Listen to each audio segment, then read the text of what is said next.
and the score was unbundled into 3 units. The first one includes 70% of the regional business was sold to Barnes Consortium, a local steel business with a BE partner. They employ over 2,500 people and have managed to turn around the business in terms of integration with other steel businesses owned by the group. So while leaving out N as set up there in one, and saying the second. Next slide, please. Is introduced in Parliament. The minister may. In terms of the grinding media component, grinding media SA specializes in high chromium media and forged media balls using the mining sector. Belgian international business currently bought 41%, and the IDC still holds 59% of the grinding media component. Cast Products, who specializes in cast products for mining, rail power, and general engineering, changed to Amstead Foundry Solutions. An American partner took 15% equity with the intention to manage and turn around the business. In view of the designation of rolling stock, this business remains a national champion to manufacture and supply railway wheels, bogie casting, as well as locomotives. Amstead continues with the technology transfer program to AFS, resulting in increased product quality as well as efficiencies. They continue to export locomotives to North America, as well as providing benefits to local foundries and forging companies that supply products to AFS.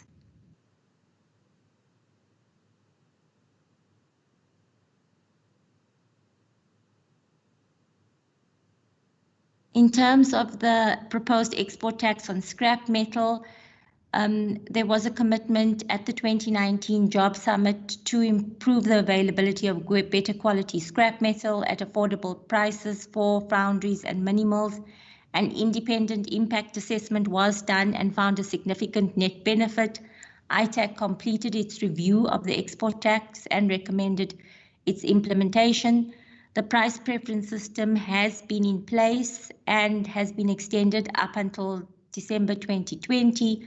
An export tax was announced, as I indicated earlier, by the Minister of Finance in the 2020 budget speech.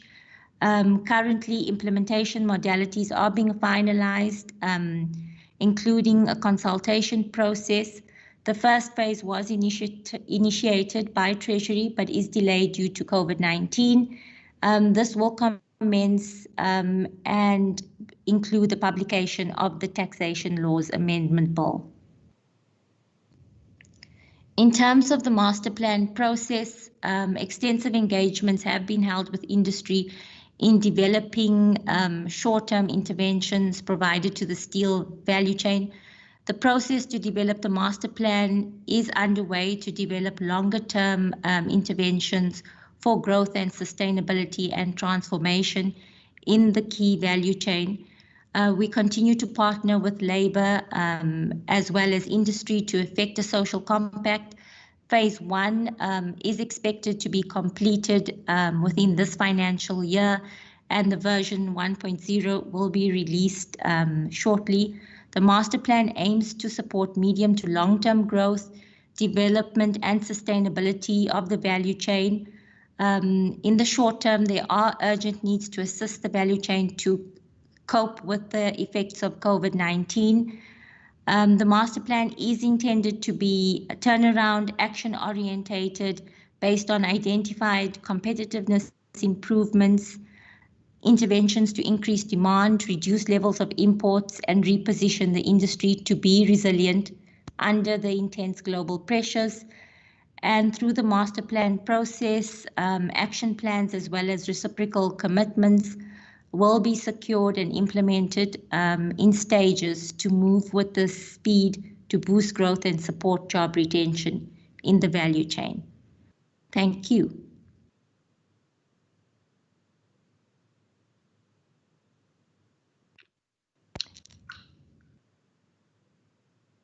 Thank you very much. I'm sure we would actually then move to the other part of our session, having actually got through Secretariat the indication of members of the Portfolio Committee and colleagues.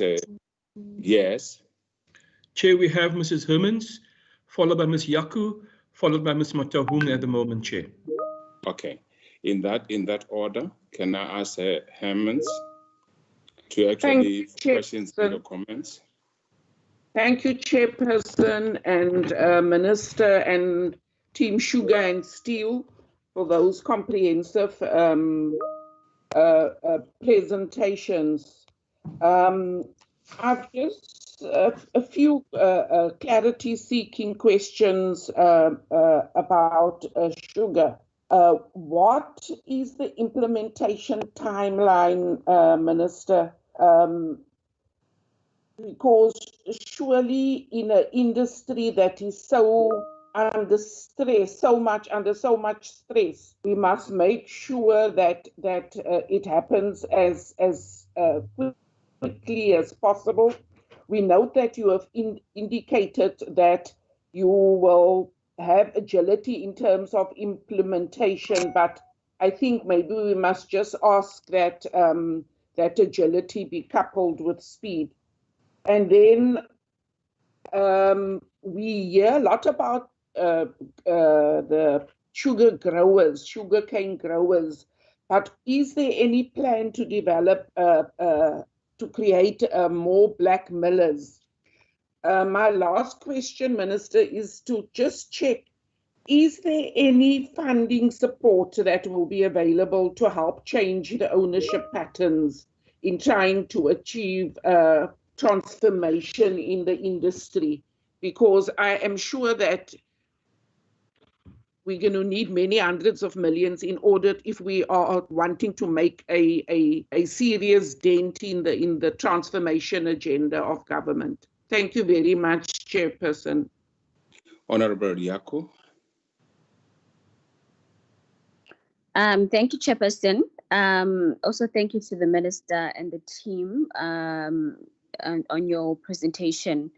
I do want to point this out, though, before I start with the questions. In terms of, we're hearing a lot about PPE amounts from the COVID funds that have been given to companies that have been improper. And I feel like we always need to go back to the one point that I keep making, that had we had a state-owned company that would produce PPE, wouldn't have any of these issues, because then it would be centralized and we would know where we procure the PPE, and we would know where it goes and how it's manufactured and who benefits from it. Secondly, you talk about diversifying in the sugar industry and maybe going into biofuels industry for sugar. Have these talks began towards that direction, and how soon can we have that biofuel strategy? And then the last point I want to make goes to what Honorable Herman said, as far as how far are we in terms of the black millers. I think as long as we're not touching the subject of the black millers, we're basically monopolizing the sugar industry, and it only benefits a few. And as long as we don't have land that's given or provided for the black millers to operate, as well as the support they need, we're really not touching the surface in terms of proper diversifying of the industry. And that's all. Thank you, Chair. I thought it was Mutaung, the next member. Honorable Mutaung. Thanks, Chair, for the opportunity. I have only a few questions. My first question will be, out of 22,500, how many are Africans, and how many Africans own the sugar milling? My second question will be, how is the department going to help those who are less capacity to diversify? And then my third question is, what impact will be brought about the amendment to the regulations when they do not form part of the key challenges? And then lastly, the endeavor to come up with the master plan is highly commended. Thanks, Chair. Andre, are there any further Chairperson? hands? Yeah. Yes. Mr. Mulder, followed by Mr. McPherson and Mr. Cuthbert. In that order, Honorable Mulder. Thank you, Chair, members, Honourable Minister. My wishes for your speedy recovery as well. I'm not going to go into the text of the two presentations, and neither am I going to talk about redress or transformation, blackness or whiteness. With all respect, I think we're much too deep into trouble for me personally to concentrate on that. What I want to do is talk about rational business principles. Because when we're in a situation like we are in South Africa at the moment, and especially post-COVID-19, looking into the future, we've already recognized the fact a couple of months ago that everything has changed. Nothing will be the same again. And I want to draw a comparison between what I've found often when you see a flood of water in a river. Often the water removes everything that's in its way, and nothing is the same as it was yesterday. And that's exactly the situation that we're sitting with the post-COVID-19 economy, especially then as far as the sugar and steel industry is concerned. The sugar industry was already in distress before COVID-19, as we know, mainly because of drought, cheap imports, uncompetitiveness in the market, and then of course the sugar tax. Let's be honest with this.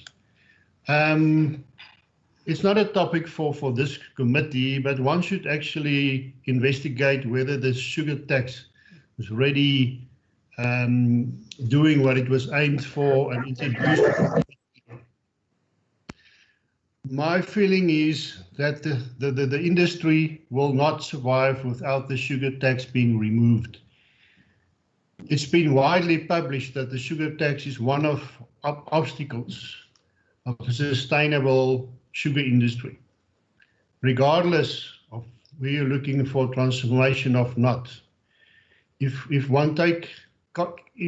the cheap imports are not removed and the sugar tax not removed, then the industry won't survive, not for anyone, not for the black millers, not for the white millers, for no one.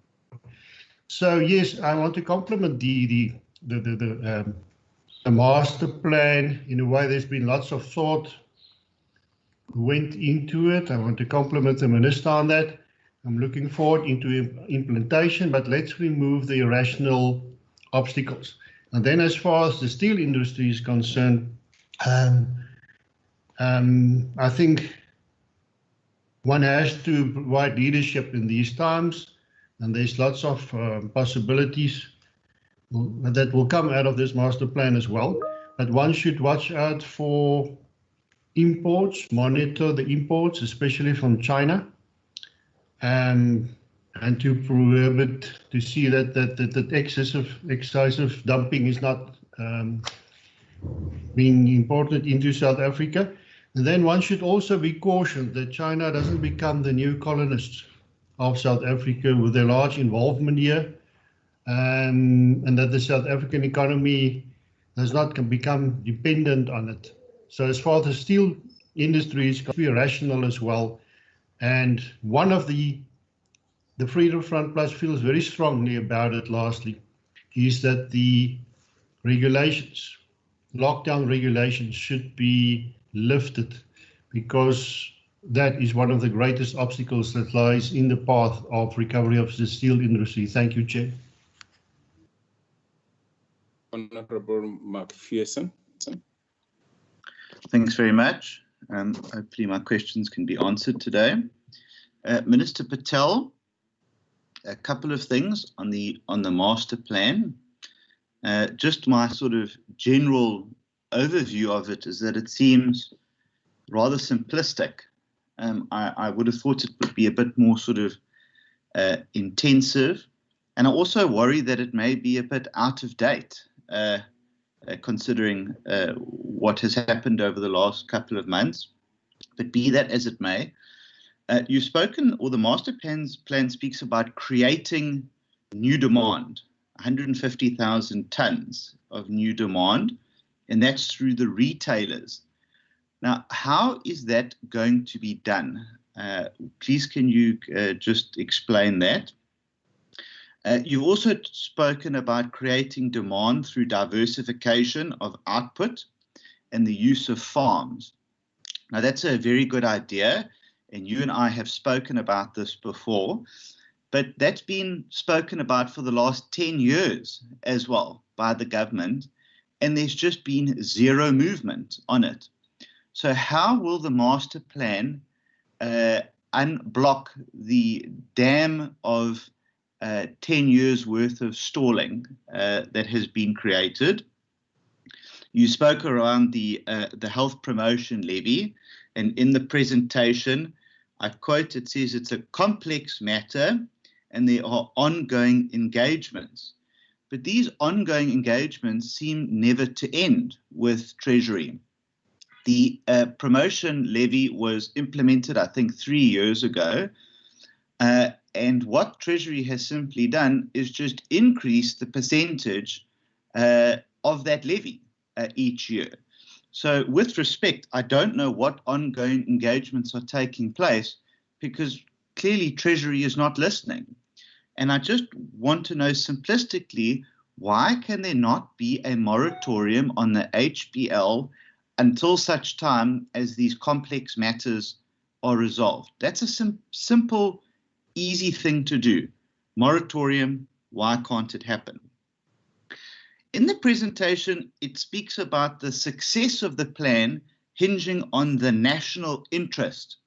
Please, can you tell me what the national interest is and who has determined what the national interest is?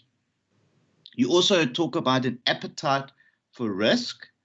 Now, risk comes with a cost. Please, can you tell me what that risk is, what the cost for the risk is, and who is expected to fund that risk? Now, what I've seen also is that there have been, and by the master plan's own admission, there have been exceptional financial contributions by the industry, billions of rands of, in fact, money given to the Solidarity Fund, the various formations from SAFTA to SASSA to Cane Grows, buying PPE, etc.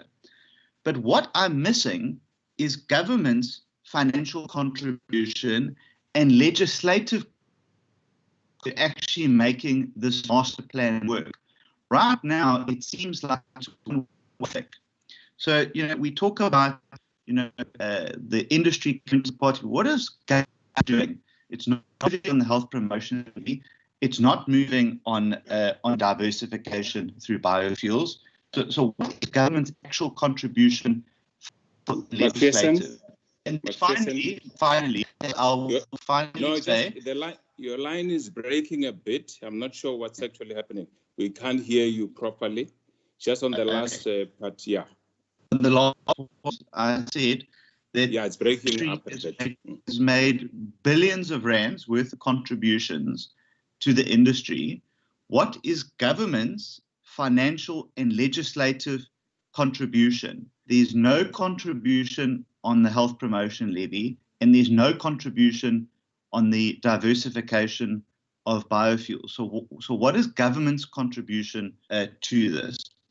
And then finally, on the SACU agreements that we have throughout the Southern African Customs Union, Swaziland continues to violate that agreement through below-cost sugar coming into South Africa. And Botswana have now abolished the sugar import duty in direct violation of the SACU agreement. So what, and this is not a new thing, by the way, Swaziland, we've been talking about this certainly for a year. So what is government doing to uphold its end of the bargain by protecting local manufacturers by keeping illegal and dumped and below cost of production sugar out of South Africa? Thank you. Honorable Cuthbert. Thank you very much, Chairperson. Chairperson, I'd just like to wish Minister Patel well and a speedy recovery on his part, and that he is keeping safe and his family safe at this moment in time. Chairperson, I'd like to start off by saying that my economics lecturer in university taught me not to think in economic binaries. He said we had moved on from, the Cold War period where we had free market fundamentalism versus a command and control economy. But I can't help but think every time this particular department issues policy or regulations that we are stuck in the Soviet era. It's more control for the state, more meddling by the state, and not allowing businesses and the market to flourish. So I think in that respect, my economics lecturer may have been incorrect. I think that, state and command control economies are well and alive in South Africa. I think, the recent history just proves that in itself. Chairperson, what I still can't understand is why AMSA is afforded the protection that it is through the almost 25% import duties and tariffs, despite them continually shedding jobs. There are a number of, social compacts, and I use that in inverted commas, that government has forged with AMSA to say you must protect X amount of jobs, you must, afford so much capital expenditure, but AMSA never seemed to keep their end of the bargain. So why is it that government takes instructions, and even the way in which the presentation was given to us this morning was like, well, we consulted with AMSA, but they rejected it, so we just left it as is. I mean, other businesses do not get that kind of, audience with this ministry and with this department. So I can't understand why AMSA does. Now, that nature of that relationship just means that the steel industry is doomed, because we basically have corporate welfare where a foreign-owned company is afforded better protections than local downstream steel processors and manufacturers themselves. And I can't understand that particular contradiction. If that could please be made clear to me. The other thing that I want to discuss is within particular reference to scrap metal, Chairperson, and that is the prevention of exporting scrap steel and, the regulations that were gazetted by the minister. I personally think that that is an extremely bad move, because they are trying to create an artificial market out of thin air. I've spoken to a number of stakeholders in the scrap metal industry, and they have informed me that mills and foundries have not honored their commitments to come and view since March. Now, granted, we had the lockdown where certain businesses were prevented from, carrying out operations as normal, but I can't understand how ITAC allowed, even though, there were several pieces of communication between myself and them, to delay this process so long, and then also to prevent the export of steel. What do they think people are going to do in this industry in terms of ensuring that their businesses remain viable, they're able to feed their families, and they're able to continue keeping people in work? I just think that this is counterintuitive, and I think that it has a total lack of economic sense at its core. Chairperson, I would like to also find out from the minister why these permits did in fact take so long. What was the holdup, and why did Commissioner Nzimande delay this process in such a manner? I understand that there was a roadshow that took place where they were checking specifications at each of the mills and foundries, and surely they would have seen that something was wrong and that they weren't actually, keeping their part of the deal as per the preference price system. Then, Chairperson, the last thing that I would like to refer to is the steel export tax. I think that it's a terrible idea, Chairperson. I think that we should reject it. I think it's another hindrance to the market. There is, not local demand for this scrap steel, as we've experienced since the PPS was introduced in 2013, and trying to create that and, assume that there's going to be some sort of beneficiation when there is in fact no demand, I think is also counterintuitive. So I would like to also find out in that respect who was consulted on this, because as far as I understand, there's been a very limited consultation process with scrap metal dealers, and they feel largely excluded from this. So how can we then impose this particular policy decision on them if we have not taken into account everybody's views and stances on this particular matter? Thank you, Chairperson. And Secretariat, those were the names I've got. Is there any additional names? Yes, Chair, yes. Mr. Mbuyane, followed by Ms. Mantashe, by Mr. Thring, and by Mr. Moyemang. Okay, in that order, Mbuyane. Honorable Mbuyane.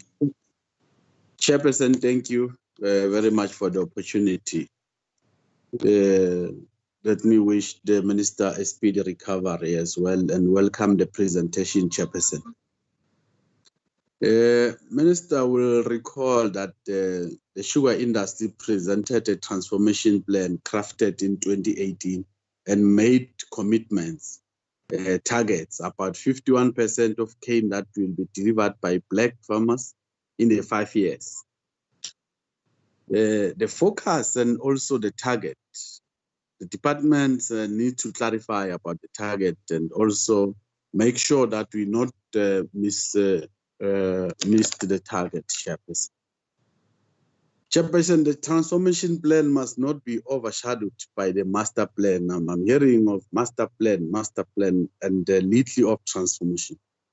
There has been, Chairperson, there has to be an integrated at least approach on these two plans, the transformation plan and the master plan, so that we see as to how can we be able to manage the challenges and the crisis facing the sugar industry. Chairperson, the membership and the voting, I'm not so sure because we are told 1, 1, 1, 1, 1, they're presenting 3 different sectors. So I just want to understand if one does not agree with the matter on the table, will they need the support from another group? What is the criteria that made them to deal with the membership in terms of the voting? Chairperson, the 1 billion support of small-scale growers, but so far 142 million allocated. Is that enough at this stage, especially with the COVID? Why this thing is not being fast-tracked, Chairperson? And Chair, it will also be proper that to have a session with those black farmers to get the sense of their views on this, whether how they are about the process or if they are covered in terms of the master plan. Chairperson, the impact of COVID-19 on sugar industry. I'm not so sure because we are not told as to do we have any relief fund to the sugar industry from the department. We are not told. Chairperson, we'll understand that these two industries, the sugar and the steel industry, it's white dominated. And it's owned by white. So we just want to check, Chairperson, the question of diversification. How are you able to diversify the land and also the crop without having the land on its own? Because people are not having land. And if you're talking diversification, they've already started. You can go to KZN, they are building houses there, expensive houses, property there. Then what about the black people? Those that don't have fund, Chairperson. I think for now, I'll pause there, Chairperson. Thank you. Honorable Mantashe. Thank you very much, Chairperson, and greetings to everyone. Chair, I rise on behalf of the African National Congress to register a rejection of the proposal by the Honorable DA member that we reject export tax on scrap metal and steel. Because for us, Chairperson, any export of any from our country is an export of jobs that we need so much in the country.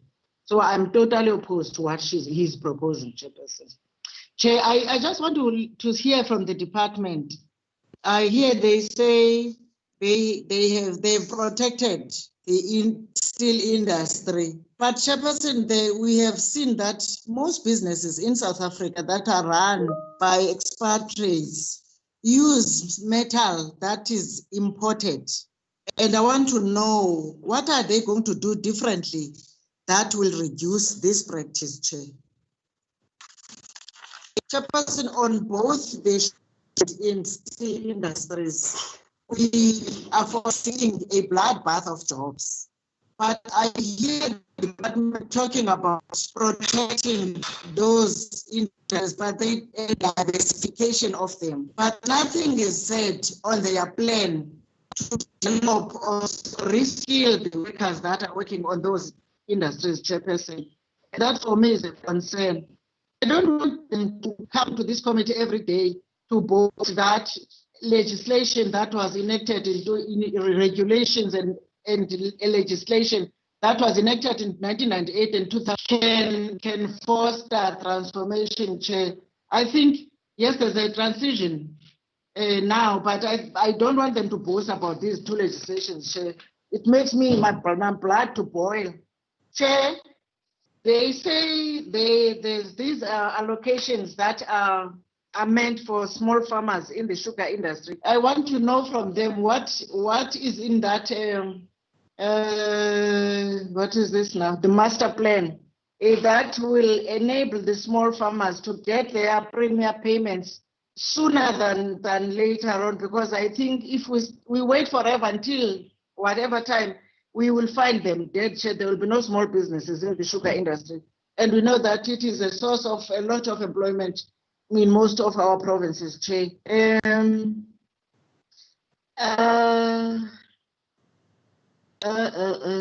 got a lot.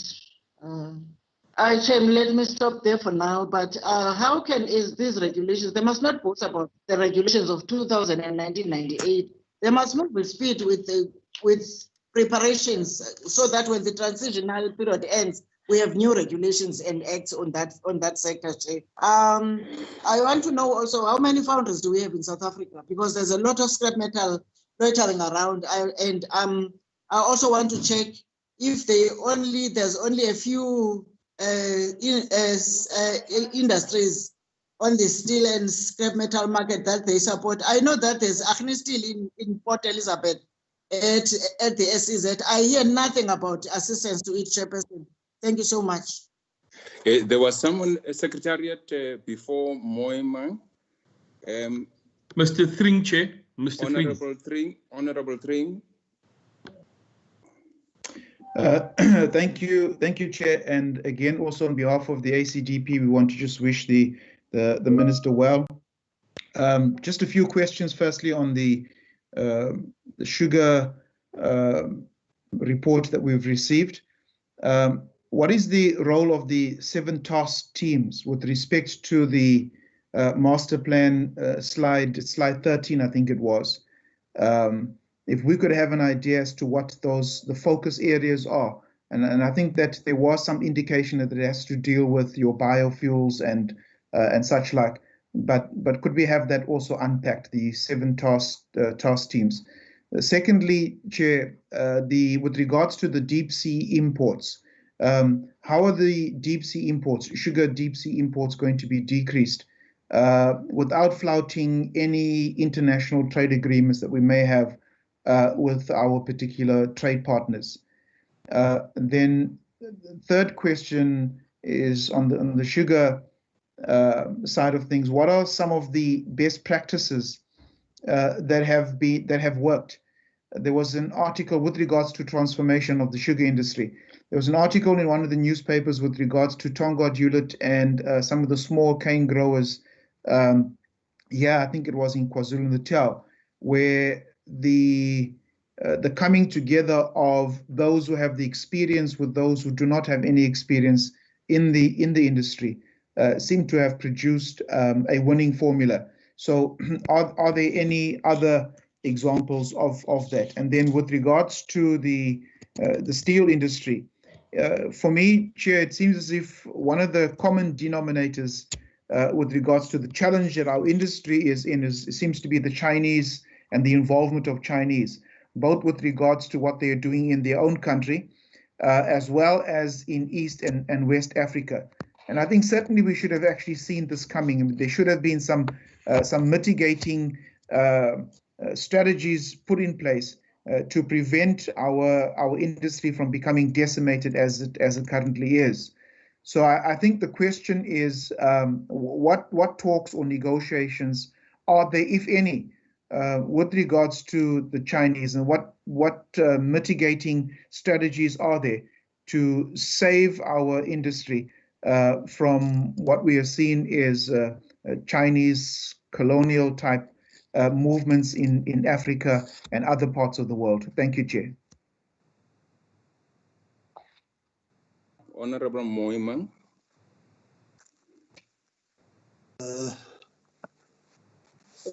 Good morning, Chair and honorable members. Let me also take this opportunity to wish the Minister a speedy recovery. Chair, to me, the master plan, indeed, it is a game changer, but we need to locate it within the new situation that has emerged. I think the new situation that has emerged, Chair, clearly it is saying to us that following decades in which the governing consensus has largely dismissed the effectiveness of the state intervention in the economy, the last 3 months has indicated that indeed the role of the state is indeed a must, particularly given the shortcomings and vulnerabilities that the pandemic has revealed and exacerbated.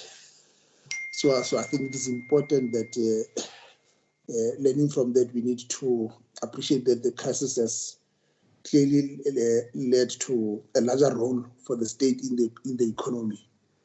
And given this proposition, Chair, I want to believe that there's more that we can do in terms of as the state intervening in the Saldanha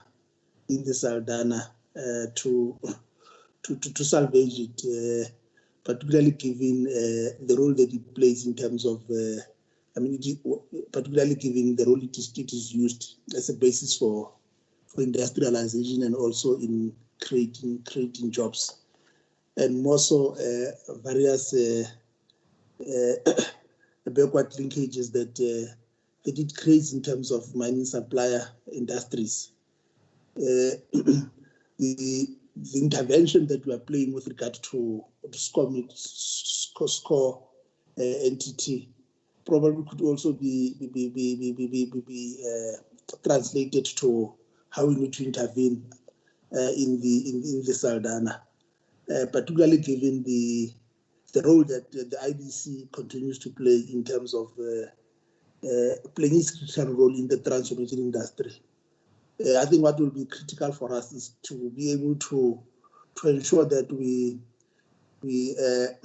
use this intervention to also boost the local economic development, but also for job creation. And we need to be able to learn from the East Asian tigers. They were uncompromising when it comes to the role that it plays in terms of taking advantage of other mineral economic linkages. So therefore, we need to make sure that we must not just be satisfied that AMSA was not happy with the 500 million that was canvassed. I think it is important that given the situation in which we are, let us do everything in our power to salvage the 2,000 job losses through the state and particularly the IDC playing its critical role in terms of trying to meet the demands from ABSA. Whether it is halfway, but I think what is critical is that let us salvage this entity. Thank you, Chair.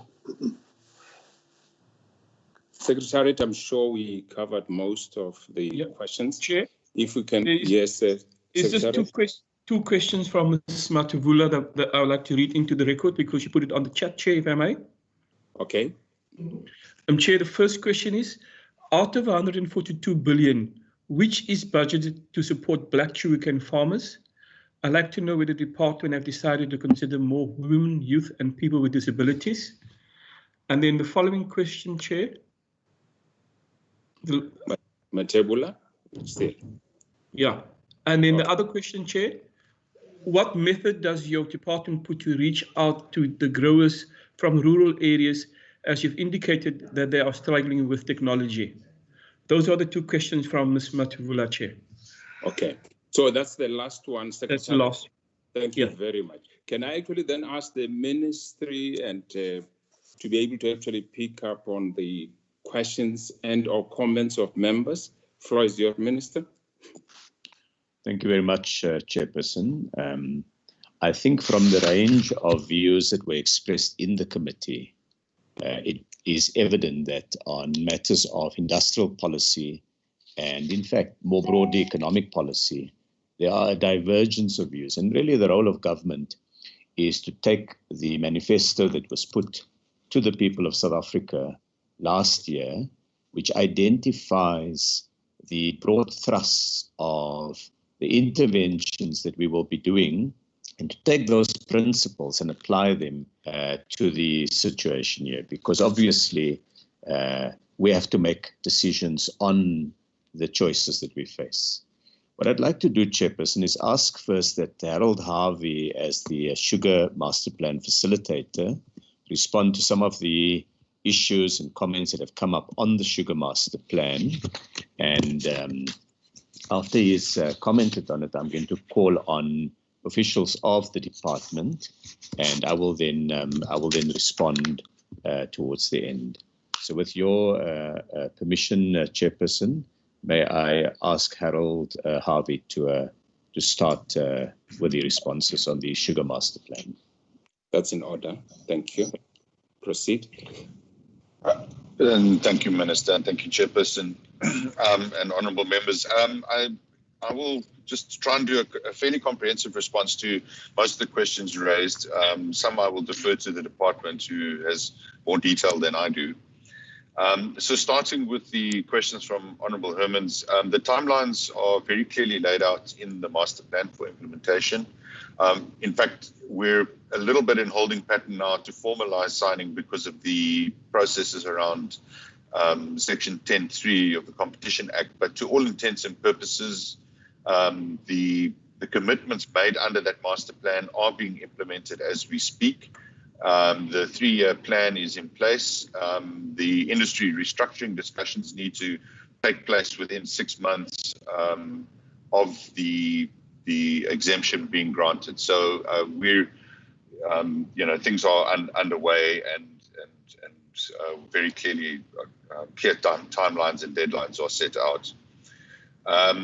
The issue of transformation in the industry has come out in a number of the questions, and I think members are, absolutely right to be raising this as a question. I mean, if we are completely factual about this, there is, to all intents and purposes, one black-owned mill in the form of Gledhow Sugar, which is majority black-owned, supported by a 30% shareholding from one of the multinational-owned millers, being Illovo. On the grower side, to all intents and purposes, all of the 80% of small-scale growers are African and black. They are predominantly farming on communal land, although there is land reform land, particularly linked to some of the mills in Mpumalanga and northern KwaZulu-Natal, in which there are other small scale growers also operating. What you will see is that the master plan seeks to, shall we say, accelerate and propel what the industry had already set out as a transformation strategy, which included the R1 billion of funding over the 5 years, but seeks to drive it on a much more fundamental basis, so that the forward integration, should we say, into down the values chain, into the milling layer and into the new value streams that will come out of the diversification plan, should be on a very fundamentally different ownership basis. And so, as one of the members correctly pointed out, if one looks at the quite significant restructuring from Tongaat Hewlett that is currently underway, there are significant moves within that for small-scale growers, for example, that form part of their upstream value chain to now participate in ownership downstream, as well as their employees.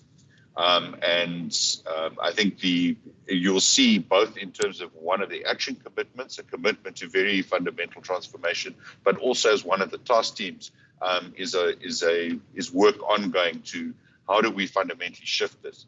The challenge, of course, is that it's critically important that that transformation is an outcome of setting this industry onto a new, much more sustainable platform. Because what we don't want to be doing is changing ownership patterns in an industry that's about to die.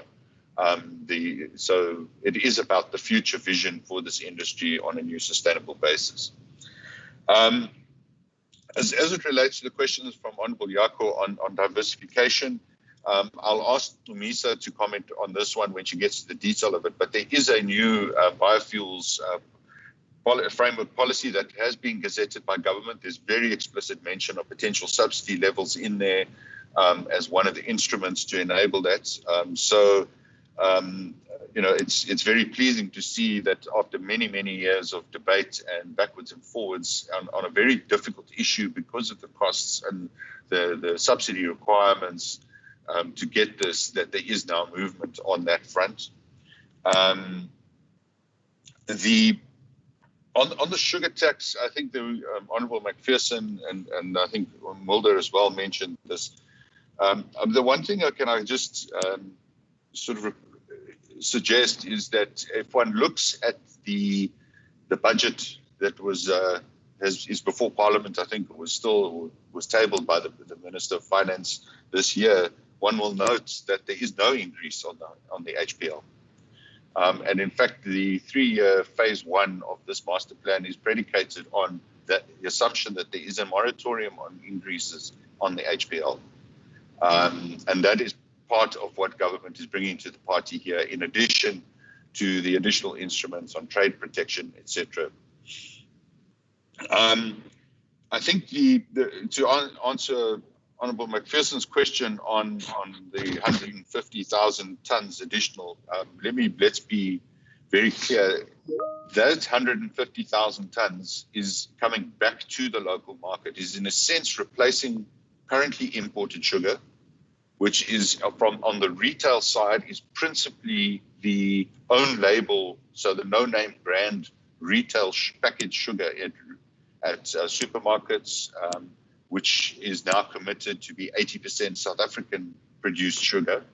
I think if members go to the supermarkets and they look on the shelves there, depending on which supermarket you're in, you will find that the majority of that no-name brand or house brand or house label, private label sugar is actually product of Eswatini or imported sugar.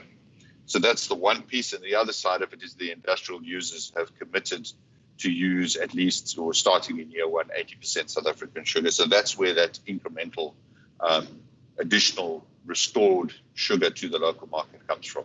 Bearing in mind that 18 months ago, or in the previous year, there was 1.5 million tons of sugar in the local market. It's now 1.2 million tons. So it's about getting that back from imports, which I think then we just need to speak to some of the remarks that were made with regard to our neighbors. Just factually, Honourable McPherson, Eswatini is not dumping sugar in the local market, i.e. it's not selling sugar into the local market below its own cost of production. It has a lower cost of production per ton than South Africa does, partly because all of its growing is on irrigated land, which gives it higher yields on average per hectare than South Africa does, because we have a combination of irrigated and non-irrigated. And the second is they just have lower costs as a function of the fact that their wages are lower than ours. But they are selling at a profit into our local markets. And that's the whole purpose of the SACU harmonization discussion, is to get us to play as a team between the two sugar associations.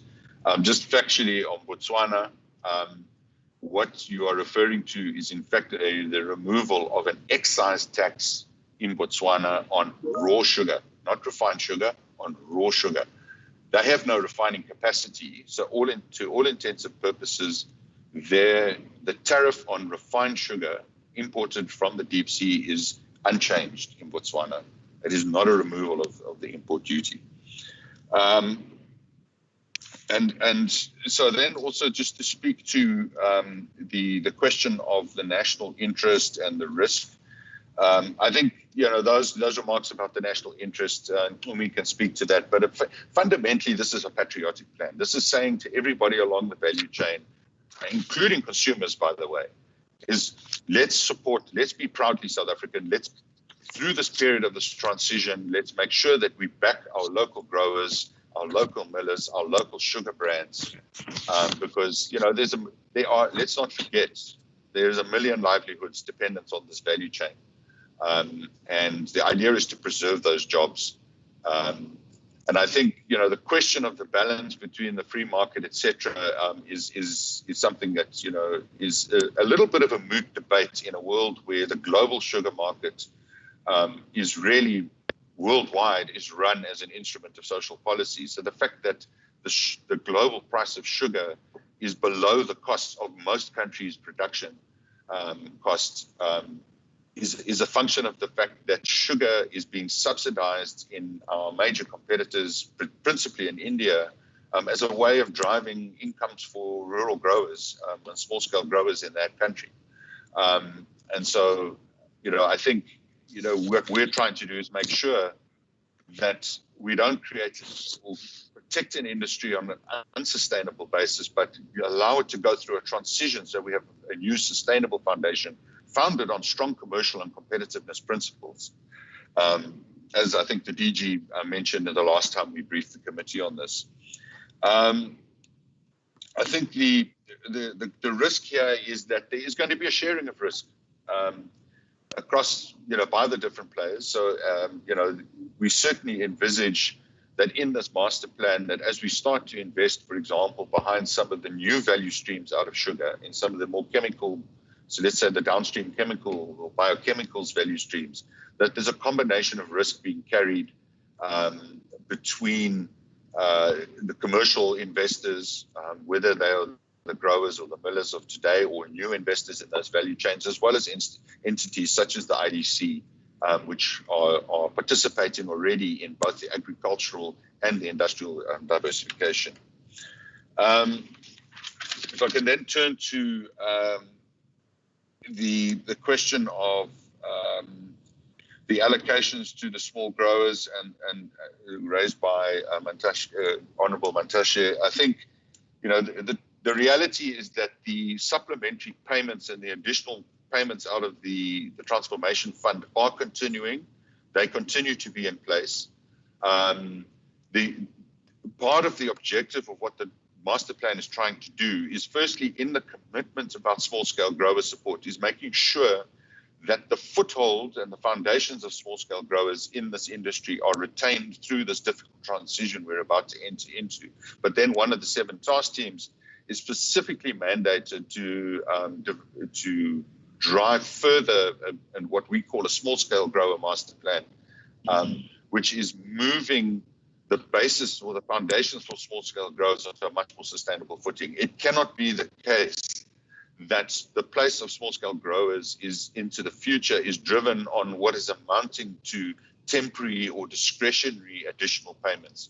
We need to found a new foundation. And so one of the things that task team will be is mandated to deal with is both the cost side and the pricing side for small-scale growers. So, look at whether there are mechanisms by which shall we say, a structurally different price can get built in on a permanent basis to compensate small-scale growers for their different cost structure and allow them to earn a decent return.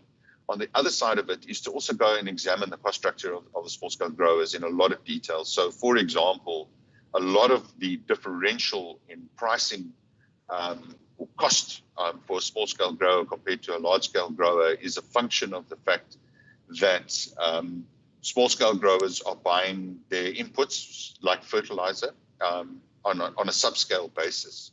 Secondly, that they carry the cost of logistics of moving the harvested cane to the mills in what frankly is a completely suboptimal way, because you've got lots of small growers all competing for transport capacity against each other.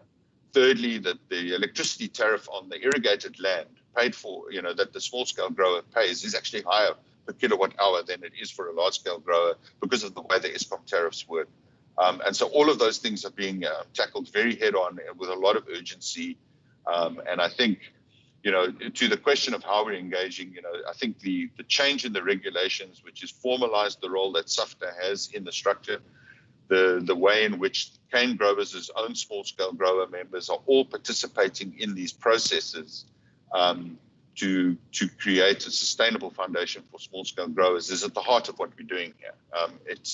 And there's a very deliberate reason in the master plan. We keep this continual reference to the foundational role of small-scale growers in this industry, because this is not just about trying to get sugar at the lowest price possible, because otherwise you would have one massive sugar estate. You wouldn't have a diverse industry. So then to the questions by Honourable Thring, I think the 7 task teams, Honourable Member, are essentially the following. So task team 1 is SACU harmonization. This task team job is to go and structure the long-term partnership with Eswatini. Secondly, the second task team is effectively an employment strategy. So it has to deal with short-term job retention, but long-term is to develop the optimal employment model as to where in the value chain we're going to be supporting employment creation and intensity of jobs through the value chain. The third task team is the small-scale grower master plan task team that I spoke to a minute ago. The fourth task team is the transformation one, which is to build on the work of the existing transformation plan and to deepen it and strengthen it so that we're getting fundamental changes in ownership through the extent of the value chain. The fifth task team is the crop diversification task team. And if I can make a few remarks, because there's been a couple of members commented on this. Sugarcane is an incredibly difficult crop to say to a small-scale grower, stop growing that and go and grow something else. Because you have a crop that grows, incredibly robustly in the conditions where these growers find themselves. It's effectively a weed. It grows very, very well, very robustly. Its value to volume ratio is such that there's not massive incentives for people to steal your crop. It can be, it doesn't require an intensity of care in the same way that some of the alternative crops have. And therefore, as we think about crop diversification, it is actually what we need to be thinking about is how we incentivize the large-scale growers to take advantage of diversification like they're doing at the moment. The Minister mentioned nuts. Macadamia nuts is a whole new market that has opened up. A lot of large-scale growers are going there. But what you're finding is that it's an incredibly valuable crop. So the investments in security systems, electric fencing, CCTV to secure that crop makes it a completely unviable thing to do for small-scale growers. And so protecting, there's a very important role that in the future small-scale growers will find in cane growing, but not all of them will be able to sustain themselves. And so the Department of Agriculture, Land Reform and Rural Reform has come to the party in a very significant way, both with the farmer supports programs, the farmer support funding to not only facilitate the sustainability of small-scale growers through this period, but also in supporting the diversification. We've seen some significant investment from some of the private sector players downstream. So the Coca-Cola's Bottlers Foundation has been done quite a lot of work in supporting diversification, investment by small-scale growers in things like fertilizer businesses, etc. The sixth task team is the value chain diversification. This is the team that's working not just on the biofuels, but also on things like bioplastics. So there's some very exciting opportunities in things like industrial solvents, bioplastics, furfural, different forms of alcohol production, etc. And if I might just add, in this context of the COVID-19 crisis, we've been working as the DTIC very closely with particularly the Ilovo-owned ethanol production business, which prior to, principally supplies the alcohol industry. During lockdown, all of their production was ring-fenced and set aside by agreement to support the production of sanitizer, for example. And then the seventh task team is the product tax policy task team. This is an industry where industry will be working to engage with National Treasury on the long run perspective of how do we create certainty around the taxation. I'm going into the questions that were raised together with the NEDLAC task teams that are looking at has the HPL had the impact on calorific intake and on obesity that was planned. I believe that a report has just been tabled at NEDLAC on the economic impact of the HPL. We're looking forward to engaging around that process. And then on the deep sea imports, just to sort of provide some confidence around this. We are looking quite closely at the different mechanics in there. So both the tariff mechanism itself as well as the REA mechanism, so the real exchange rate adjustment mechanism that takes place in there, and looking quite closely as to whether that's achieved the objectives. But the minister and the department and ITAC are very alive to our commitments and obligations under international trade law and the WTO, etc. And the protections provided to our industry through this period will always obviously be subject to our obligations under international law and treaties. Tumisa, I don't know if you could speak more specifically to some of the detail, particularly on the biofuels thing, which you've been closely involved with, and some of the transformation elements.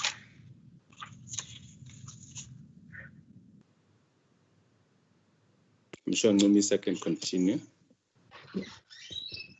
Thank you, Harold, and thanks, the Chairperson and the Minister. I think, Harold, you've covered most, of the issues raised by members. And in terms of the diversification, I think there was a question around the biofuels strategy or framework. How soon will it be, completed or finalized? Already, DMRE has finalized the biofuels framework. It was approved by the cabinet last year in December. So the framework is in place. The biofuels framework is in place. And now what DMRE through a biofuels task team has done is to establish a biofuels implementation task team, which is going to look at the issues that Harold has indicated earlier on, which is the diversification of the sugar into other, products like your bioethanol, biodiesel, etc., etc. So, but at the same time, I think also that framework is also looking at the crop diversification, like, to be used as a feedstock, like things like your sunflower, your sorghum, etc., etc. So, so the task team is in place, which is looking at the biofuels farmer support program, at the same time, the biofuels manufacturers support program.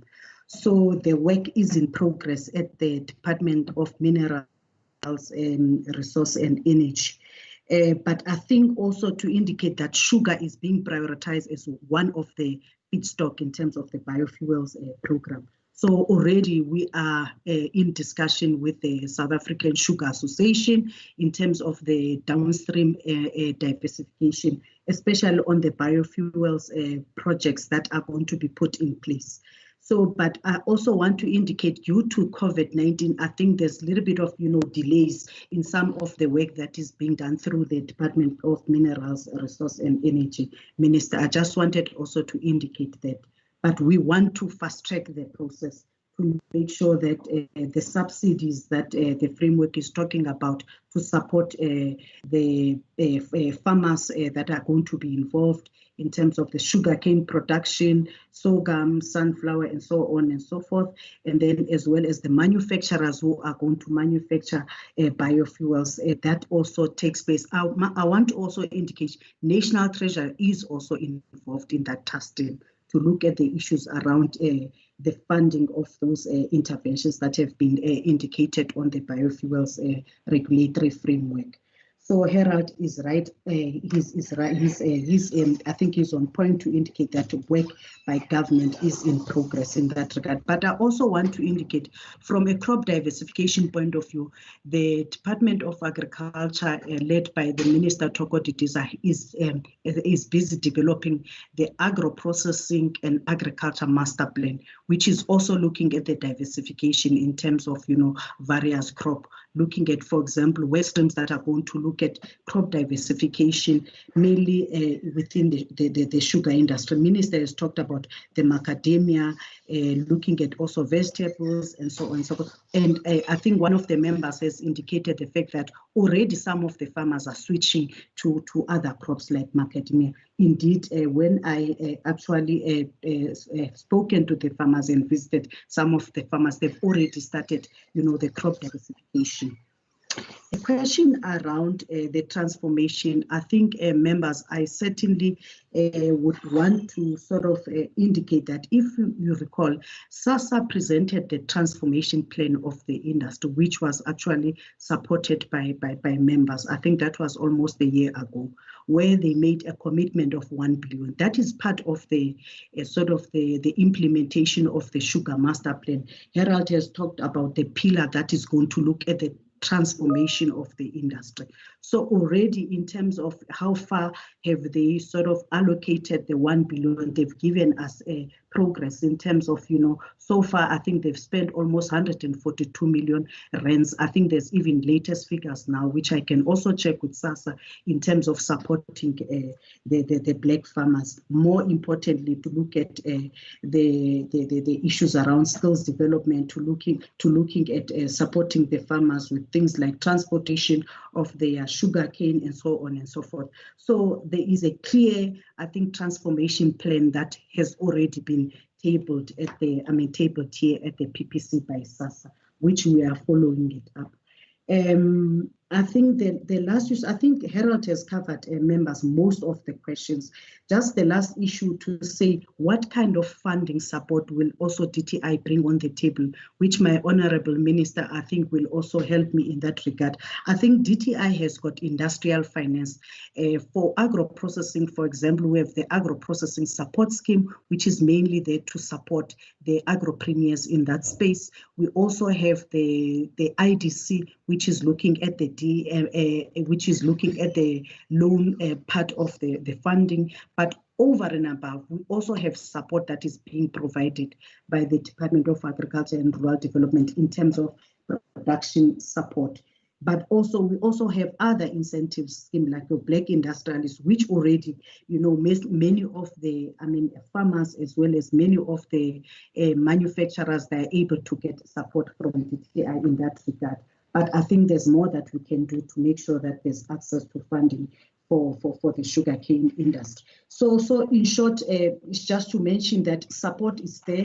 It's just a matter of working together with the SAFTA, the cane growers and SASSA, to monitor how far has the implementation has taken place in terms of those support that has been provided, like the one that I mentioned earlier on by the Department of Agriculture and Rural Development. That was sometime last year.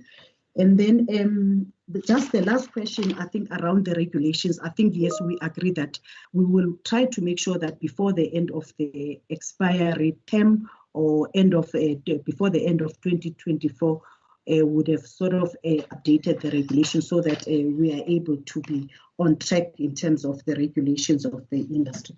I'm not sure whether there's anything. I think Harold has covered all the task teams in terms of the master plan, and I think he has even explained in detail in terms of what to do. SACCO harmonization task team, job retention task, support task, I think he has mentioned all those tasks, and we want to fast track the implementation. A dying industry, an industry that is in distress, an industry that we know that there are quite a number of job losses that are taking place. So Harold has indicated the fact that the sooner we finalize the competition commission processes, and then we will be able to sort of get the sign off from all the parties, and then the implementation can start through those 7 working stream, and then thereafter the executive oversight committee, which is going to monitor the implementation of that sort of a master plan. I think, Chair, just as a correction, I think the comment around 142 billion rands, it's not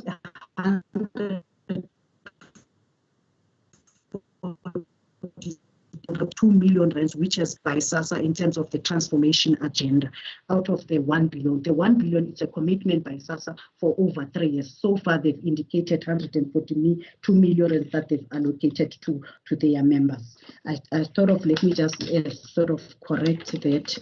But I think in a nutshell, Harold has covered most of the issues, including the health promotion levy, issues around the imports, deep sea imports. What measures are we going to put in place to ensure that we protect our industry from the deep sea imports as well as the tariff-free imports from Eswatini? So all the issues that the members have raised today, I would like to indicate that they are part of the master plan. We want to make sure that the master plan is able to address all those issues. So it's work in progress. So can I then, Minister, from my side, stop it there? I'm not sure whether there's anything from your side. Thanks. If there's anything that we have not covered, members will let me know, Chair. Thanks. Thank you very much. Through the chairperson, if I may just ask that Umesha briefly responds to some of the issues around steel. Umesha. Thank you, Minister. Thanks. I will respond to some of the questions. In terms of the questions on the imports of steel from China and other countries, over the last 5 years, we've put in place over 40 actions to address imports in the form of duties as well as safeguard measures, rebates. There have also been efforts to increase the interventions on illegal imports as well as under-invoicing and misdeclarations. Here we have seen positive results in clothing and textile as well as in terms of the scrap metal work, in terms of the interagency working group that has been set up and led by SARS as well as other government departments, including the DTI as well as Treasury. And we are engaging with SARS to transfer the methods and the interventions on clothing and textile to the steel value chain as well. In terms of the questions on the protection offered to the primary steel industry, in our engagements with the downstream industry, there have been an overwhelming majority that have indicated the need to retain the primary steel industry in South Africa, both in terms of accessibility to primary steel inputs, as well as the quality of the steel, domestic steel compared to imports.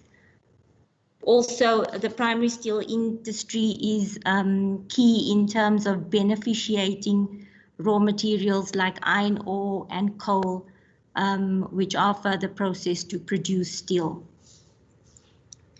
In terms of the questions on scrap metal, scrap metal is utilized by over 123 foundries as well as 10 mills, which use either ferrous or non-ferrous scrap metal. There's been a number of representations made by industry after the lockdown in terms of the subdued economic activity and shortages of scrap metal, and hence the intervention and the direction that was issued to investigate the PPS as well as look at the shortages. In terms of the interventions in Saldanha, when AMSA announced the closure and the jobs that have been retrenched, government, the Department of Public Enterprises, the DTIC, as well as the SOEs did come up with a number of support measures to potentially save Saldanha. Unfortunately, as indicated, this was not adequate. However, we are pursuing interventions, including looking at an industrial park similar to Highveld, as well as interventions with the Western Cape government, and we'll continue to pursue that to save Saldanha. Thank you, Minister. I think that covers some of the questions. If there are others that I've missed, the members are please welcome to indicate. Thank you very much, Umesha. Chairperson, just perhaps to make a few concluding remarks on these, because I think between the three team members, they've responded quite comprehensively. But on Honourable Herman's question, I hope, Honourable Hermans, that you have been reassured that implementation is starting immediately, and you've drawn appropriate attention to the challenges of transformation in the milling industry. It comes, of course, at a time when we have currently overcapacity in milling. So it is the most difficult moment to navigate this space. But as Harold has indicated, there are some steps we're taking here. On Honourable Yako's points, I think, Honourable Yako, you've asked the question on the biofuel strategy, and I hope the information that has been provided, that we've taken some significant steps forward now, has come out. But one of the challenges with biofuels, as is with every intervention that we make, is to measure the cost against the benefits. And that cost-benefit analysis is absolutely critical, because one of the things we need is relatively affordable prices of petrol for South Africans. Public transport relies on it, our trucks and long-distance transport of goods rely on petrol prices. And at the same time, we need to find a way of supporting a new value stream in the sugar industry. And it's managing those, trying to find the moment when the technologies and the wherewithal enables us to put in place a commercially viable biofuels industry is key. And so the Department of Energy, as it used to be called, has now put out that policy framework. Honourable Motaung, I hope that the questions you've asked on sugar has been adequately responded to by Harold, and that you have, together with the comments that have been made by COMISA, that it's responded to your issues. And they're important issues you've raised. Honourable Mulder, on the questions that you've raised, and first, thank you for the well wishes. On the question of rational business principles, I think we seek to apply rational business principles and to achieve a societal outcome. It's what public policy does across the world. And in the case of sugar tax. It's one of those complexities where we balance on the one hand the health considerations of South Africans, and on the other hand the livelihood concerns, and they are difficult ones. I recall many years ago the enormous debates and challenges that took place when tobacco was initially subject to special public measures, not only in South Africa, but across the world. And it came in there, it's come in with sugar, it will come in with more products, because society has to find a way of balancing competing interests and competing policy objectives. And that means all those objectives are valid. And at times they clash with each other. And we need to find, either make a decision, which one at a given point would be the primary consideration, or try to find some medium between them. And as Harold has indicated, the critical medium, when we spoke to the users of sugar in the industry, particularly the larger food producers, they recognize completely that there are valid concerns, valid health concerns. And I think where we found each other is that they wanted a reassurance about the future trajectory of the health protection levy. And of course, no government will make a formal commitment on tax policy, because that has to be decided year by year. But I think the industry does have the comfort that it is our objective and our intention to have a period of stability on the sugar tax. On the steel industry, Honorable Mulder, you raise quite an important point, which is that we need to constantly monitor imports and avoid dumping. And this is the heart of the short-term measures in the steel industry. And of course, we have to do so within the international obligations that South Africa has, and at the same time recognizing that the challenges that we face are principally one where, because there's a global oversupply, prices are low, and it's not always possible under these circumstances to legally prove dumping. And as a rule of law jurisdiction, we have to be able to show, not only in South Africa through our internal processes, but also at the WTO, that we meet the technical definitions to the commitments that we've made. On the lockdown regulations, Honorable Mulder, if there are some challenges that you're aware of that the steel industry faces with lockdown regulations, I would be happy to receive them and see what we can do to assist. Of course, all of steel production is now able to operate, but the challenges are largely domestic demand. And for that reason, the initiative that we are working on around boosting infrastructure spending is going to be critical for the future of the steel industry. I hope also once we've completed the Steel Master Plan that we can have a further conversation on these issues. On the issues raised by Honorable McPherson, I hope, Honorable McPherson, that the comments by Harold Harvey has largely dealt with a number of the issues, particularly the factual issues. We had an option with the master plans to produce the typical government master plan, which is 200 to 300 pages long, filled with endless numbers of tables and graphs and so on, which is the standard fare of governments in many parts of the world. And we've had many volumes like that. And I took the decision that instead of those very lengthy and detailed analyses, that what we principally need to do in our master plans is to identify the actions that each party must take. We have to shift from analysis to implementation.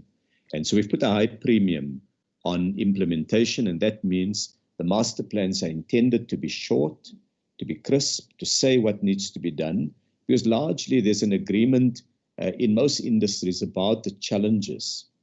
There may be difference of opinions about what causes these, and very often we find that people's perspectives are influenced by their economic circumstances. So if you're an upstream producer, you see all the problems being with the downstream users. If you're a downstream user, you see all the problems with the upstream players.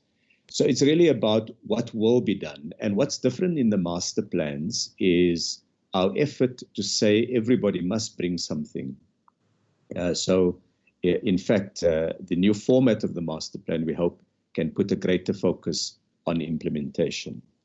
On the question of government's contribution, I think Harold Harvey has raised it quite substantially. But this is a highly regulated industry in the sense that tariffs are set by government. These are quite significant tariffs. They're high, and there is a piece of legislation that distributes the outcomes of these tariff interventions. So there is a arrangement in which the benefits of public interventions are shared between millers and farmers. And so that is what government brings.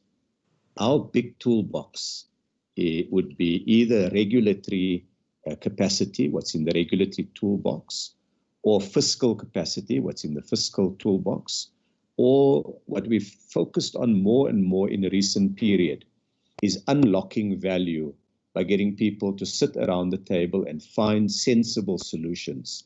So without government's intervention, I think the industry recognizes that there would have been no commitment to localization by the downstream users, the retailers and the food producers. And so we bring, I hope, social capital to bear on what needs to be done. But it's utilizing the entire range of tools available to the South African public.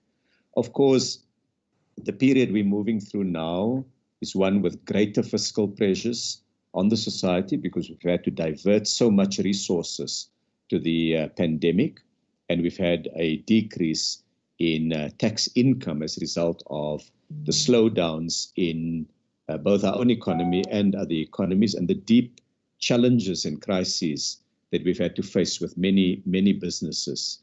And so from time to time, we are going to have to review and see where the adjustments need to make.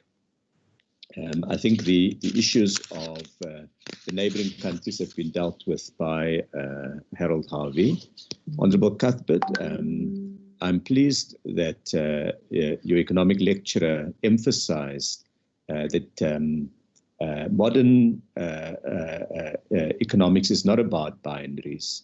They are about blends. They're about a heterodox approach to economics. And I think you will find in much that we do that we seek to balance carefully the many different interests.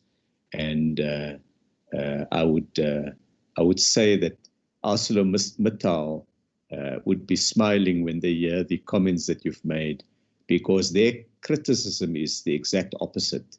They feel that the South African government is not sufficiently mindful of their challenges and difficulties.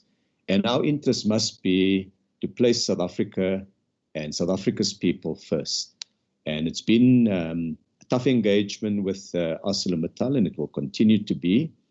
And South Africa will not have its policies written for it by any foreign company.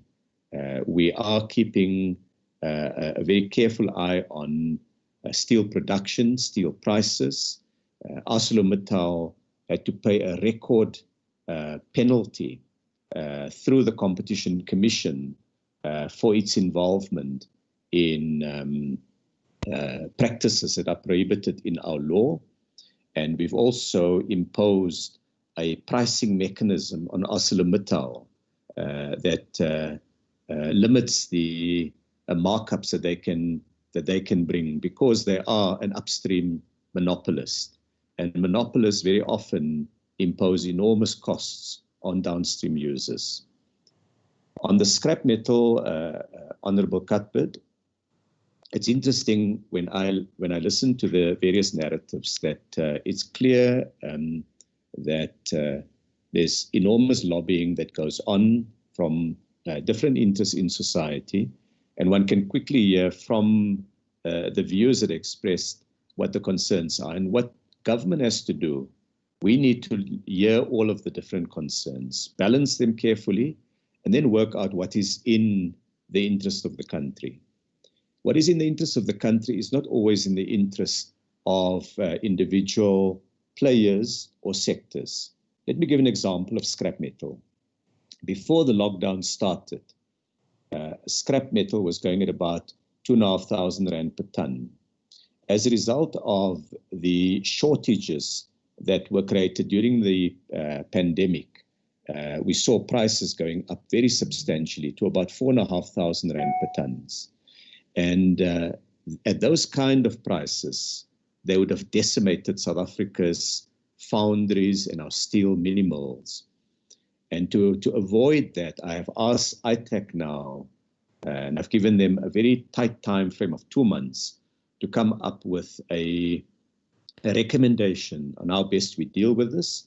And in the interim, we've put into place some restrictions on the export of scrap metal. But scrap metal may still be sold in South Africa. It's still a significant market here.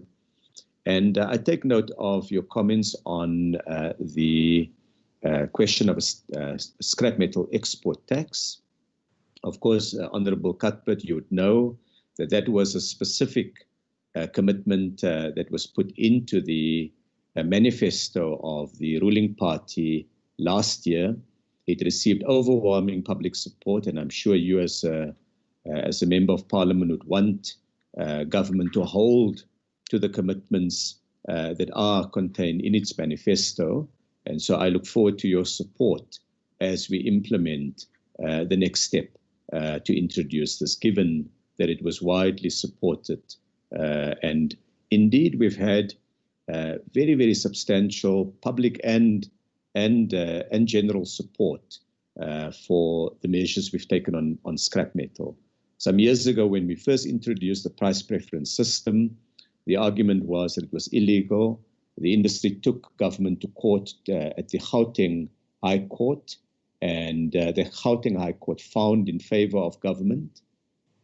The industry then took government to court in the Cape High Court, and the Cape High Court found in favor of government. The industry then took government on appeal to the Supreme Court of Appeal, and the SCA found in favor of government. The industry then petitioned the Constitutional Court to overturn the decision, and the Constitutional Court rejected the appeal by the scrap metal exporters. So we've tried to find the right balance between doing what is right to support South African industrialization and to do it within the framework of the law. Honorable Mbuyane, I hope that some of the issues that you've raised have been adequately addressed by the two team members from Team Sugar. But I should indicate that government does try to facilitate agreements, and we got SAFDA, who represents the small-scale black farmers, and the rest of SASSA to sit around the table and identify a package of reforms that they felt government should look at on voting structure and the necessary arrangements. And when they advise government, they now have agreement among themselves. Our job was to check whether that agreement represents any problem for the public interest. In other words, will it have a negative impact on people who are not part of the discussion? And subject to that, we were then supportive of the agreement that had been struck between the representatives of the small-scale black farmers and the established farmers and millers. On the issue that Honorable Mantashe raised on the importance of a transformational view on industry, I want to emphasize what I raised previously in the committee. The transformation is not only the question of ownership, it's also building dynamic and resilient economies. That it means a sector that's able to provide the kind of steel that South African infrastructure needs, so that when we have electricity, or we build dams, or we build many of the other things, railway lines and so on, we are able to do so in a cost-effective way, and at the same time that we bring in many more smaller players into those value chains. So it is balancing all of these multiple objectives that is very important, and I therefore value the comments, Honourable Mantashe, that you made about this broader set of objectives. Honourable Tring, I hope your comments and questions have also been adequately responded to on the role of the different task teams and on balancing our public objectives with our international trade obligations. But I think you make a really important point, which is that we need to learn from best practice. And you cited one example in the sugar industry, and we constantly try to find examples of these and encourage more players to follow these examples. On the steel industry, of course, all of our steps, we took steps the minute we realized that there was a global glut in steel. We put in place safeguard duties, and these safeguard duties were intended to ensure that South Africa has a steel industry at the end of the period. I do recognize that the viewpoint you've put forward is somewhat different to other viewpoints put in the committee, but it is consistent with our thinking in government that trade remedies should be used, that where they are warranted, but that we need to balance carefully that they don't have an unnecessary price-raising effect.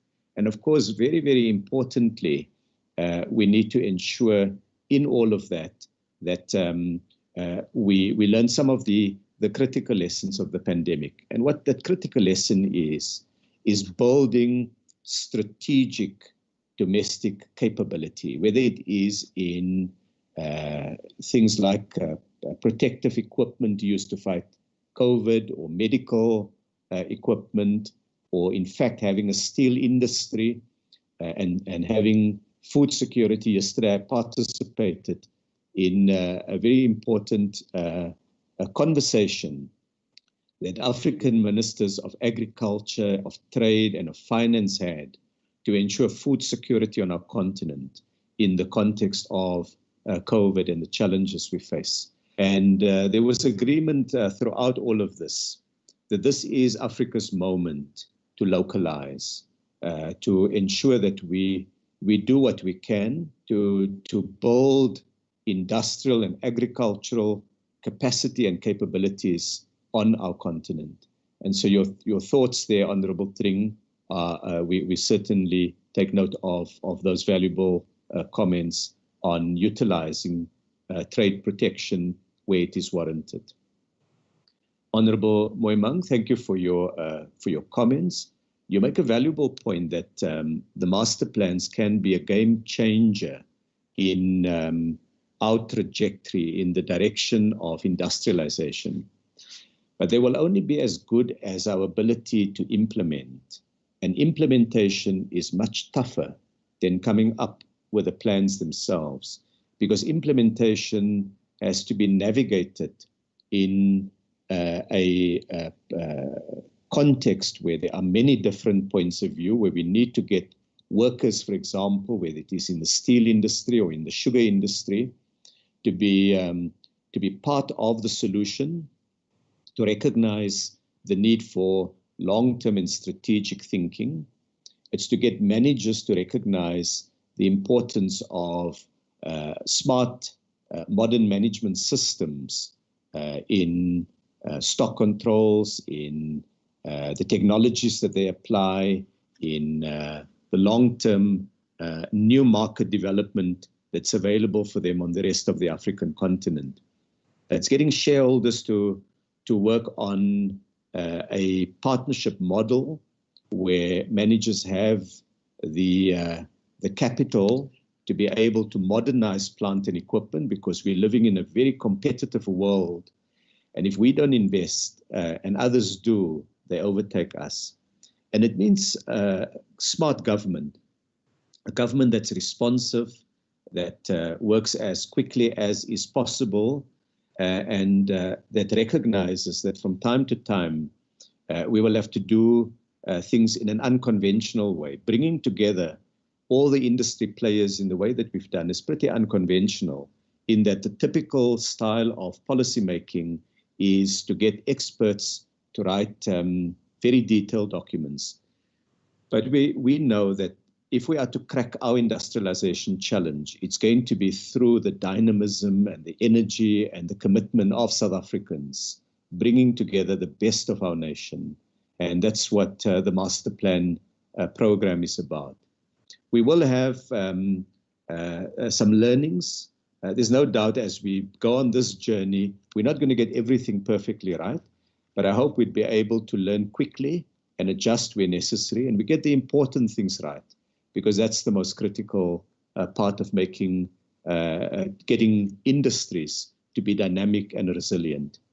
And I look forward to opportunities in future for the department to be able to progress, to provide details to the committee on progress that has been made. I'd like to thank Harold in particular, who has given selflessly in this period in working with the sugar industry to develop the master plan, and he's had very, very strong backing and support from the officials in the department as we are building now this new partnership in the industry.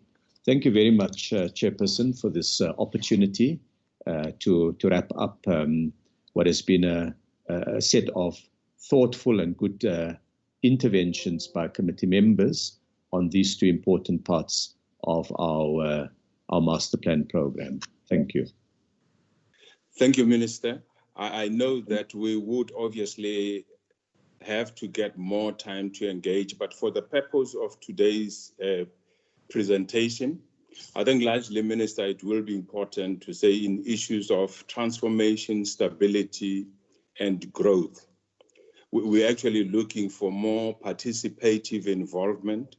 We're looking at a creation of an economy which is inclusive, but not actually a point of those same number of individual change of faces or maybe race, but actually growth in a proper sense. But the other point as well, I think it will be quite important to look at issues of coordination in terms of other departments, mineral resources and energy and agriculture. A more coordinated working relationship, it's crucial, because obviously in terms of implementation, that will give us better outcomes. And maybe the final point is just around the 7 task teams, ensuring that the alignment of work across those task teams and synchronization actually happen in a way that really helps us implement effectively. But let me thank you for the information, but there might be actually further engagement, because I know we actually have lots of issues that we'd like to engage on. If ever, Secretariat, if ever there's any issues that are coming up, the suggestion on my side is just to say, can we pick up of what might ever be questions or clarity by members? Can we do it in writing? And actually, we can then forward it to you, Minister, because I think maybe for today's session, we wouldn't have enough time for the next round of questions and actually discussions around responses. So I'd like to thank you for the input on that area so that we can be able to pick up on the next agenda item of the committee. Secretariat, I'm sure there might be issues that are coming up. Is there any other issue? If ever actually there's members that have raised issues, I would make that suggestion that we actually then have it in writing to the ministry and then pick it up from there. Secretariat? Chair, you have ruled that any additional questions will be in writing, Chair. On receipt of those questions from members who wanted to have a second round, we will submit it to the department for a written response, Chair. So we will urge members to submit those questions, additional questions to the Secretariat then we can forward it to the ministry for their formal response, Chair. Okay. Can we then actually pick up the next item on the agenda? Having thanked the minister and the team for the comprehensive response they got to the questions and comments. And I'm not sure if ever there's any parting shot from the conclusion one has raised, Minister. If ever there is, I would like to actually get you to do that. We'll pick up the next agenda item on the process of moving forward. Minister? Thank you very much, Chairperson, and I concur with your summary on the importance of jobs, growth, transformation, and ensuring that we don't simply rearrange ownership, but that we also have vibrant, dynamic, and resilient sectors and transform sectors. So thank you very much, Chairperson, and I'm going to ask for leave of absence as arranged, and I wish the committee well with the rest of its deliberations. Thank you very much.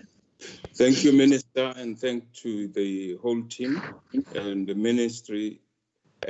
Can we then actually allow you to then take leave of absence? And I'm sure we can then be able to thank the whole administrative team you've got and the deputy ministers. And then be safe. And I'm sure we can be able to actually conquer this pandemic and be able to grow our economy. Thank you very much, Minister. We'll pick up the next item, Secretariat, on the agenda. Chair, the next item is the NLC, is the update on the NLC process based on a decision that committee took last week, Chair. It's for you to brief the committee on the status. Let me just confirm. There's actually the NLC tabling of request of information. Let me just say on the 16th of July, the committee formally adopted a position requesting that the NLC must submit the following information within 7 days of receipt of the letter. A, the names of beneficiaries that received funds from the NLC COVID-19 Relief Fund to the value of 150 million rands, as well as the amount received, and the names of beneficiaries for the previous financial year where they had not been published in the annual report as requested by the Lotteries Act 57/1997, as well as category under which this was received and amount received. Furthermore, the committee requests that the NLC publish the names of the beneficiaries in its 2019-20 annual report as required in law. I am tabling communication from the minister dated 27th July, in which he indicates of his intention to table the list of projects funded by the NLC as requested by the committee. The next point, the Secretariat will distribute the communication with the relevant attachments. I think one wanted just to say we actually have got that conclusion, and the committee will be able to get a complete feedback on the basis of what's actually submitted. Can I just present this to the committee secretariat? I'm not sure if ever there's any addition on that point. Chair, there's no addition. Is that we distributed the documentation as you speak to members as requested, because we submitted it now formally into the committee. Mr. Cuthbert has a question and then followed by Mr. McPherson, Chair. Okay. Cuthbert and McPherson. Chairperson, thank you for the opportunity. Just two things. Firstly, Chairperson, once again, it shows that the NLC have no respect for this portfolio committee because they never seem to meet deadlines and continually try to evade us with everything in their power, because we had set a 7-day deadline for them initially. Now, in saying that, what I would like to ask is, can you please detail which attachments will be provided to us as committee members, aside from the correspondence? Is this in fact going to be the list, or is there another delay that has been, instituted by the NLC and we are not going to get the list? Can that please be made clear in this meeting? Thank you, Chairperson. Cover. Mr. McPherson. Thanks. Look, I want to echo my colleagues' sentiments that, in fact, it's actually an affront to the committee that they did not comply with that timeline. But I just would like to understand if it wasn't a request, it was an instruction to the NLC to provide us with that information. Why is it coming through the minister? Should it not be coming directly from the NLC? Why has it gone via the minister's office and now the minister is tabling that to the committee? Can I just get an understanding on that, please? Okay. Let me just say list, yes, will be circulated. In terms of our response to the process, deadline today is the 7th working day from the last meeting we held. Secretariat, maybe we can actually be able to give some feedback on the process in terms of the tabling of the list. Secretariat? Chair, with respect to the list, all the annexures as B, C, and D is the information as requested by the committee, Chair. That has been submitted, and members should have it now in the email, Chair. With regard to the question of Mr. McPherson, I think the department could respond to that, because the NLC is an entity reporting to the minister, and the minister is the one that normally tables documents in Parliament, Chair. So hence the minister formally tabled that information to the speaker as the letter indicates, Chair. Okay, so I'm sure we would actually then have the clarity, unless there are further comments by members on this item. Mr. Mbuyane, Chair. Honorable Mbuyane. Honorable Mbuyane. Chairperson, thank you. Thank you for the opportunity. I think, Chairperson, it is clear that we transform ourselves in terms of understanding how the committee runs. Because this committee is a committee of Parliament, and there's a department of government. So one way or the other, the entity report direct to departments, and the department report to council, to the committee. So the clarity seeking question, it's clear, Chairperson, that anything that we need from the committee, we request to the department can request to the entity. Thank you, Chairperson. Can we then pick up the next item? I'm sure the clarity there's a hand from Mr. McPherson and Mr. Cuthbert, Chair.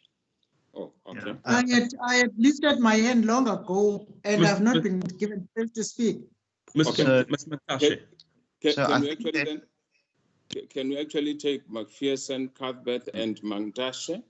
Yeah, look, that's how Parliament may work in the ANC's mind, but entities are directly answerable to Parliament, not via the executive. So I still find it bizarre that they sent that through to the minister and then to us. But it then begs the question, why did it take this committee to get that report for the minister to then send it on to us? Why didn't he just ever ask for that directly? And I think that that's something that this committee should also deliberate on as well. Okay, Cuthbert. Thank you very much, Chairperson. I've received the email now, and I'm looking at the attachments. I see the COVID-19 relief fund. Okay, that one is in place. It seems to be fairly comprehensive, and obviously once having a full look through it, we'll be able to ascertain if it's full information. But as for the other attachment that I see here, I see Annexure C, that is 2017-2018, right? And is Annexure D 2018-2019? Just to confirm with you, Andre? I think that's correct, yes.